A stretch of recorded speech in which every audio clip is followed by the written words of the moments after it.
Welcome to my channel. Ngozi was a woman of strength, wrapped in layers of grace and quiet resilience. She was known across the village as the one who kept moving forward, even after the loss of her husband. Every morning, just as the sun peeked over the hills, she was there in the fields, cultivating her crops with a quiet determination.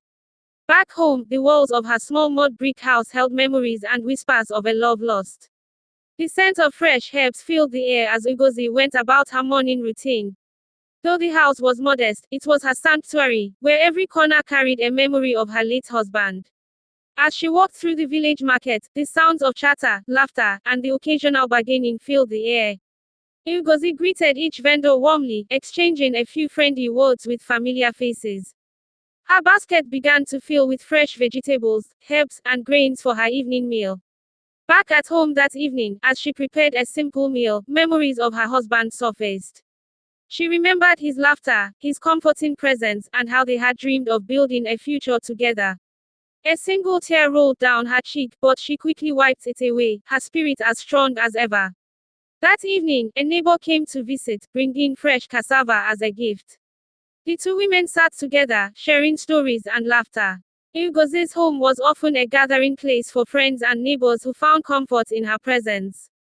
Later that night, as the village quieted down and only the sound of crickets filled the air, Ngozi sat outside under the vast night sky. She gazed at the stars, feeling her husband's presence in the silence and finding a comforting peace. As dawn broke, Ngozi rose early, stepping into the fresh morning air. She felt a new sense of purpose, a quiet assurance that her husband's spirit was watching over her, guiding her steps.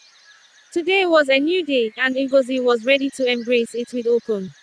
With each passing day, Ngozi found herself smiling a little more, laughing a little louder. She realized that, though her husband was gone, the love they shared would always be part of her, woven into the very fabric of her life. The village widow had found her way forward, carrying his memory like a cherished song in her heart.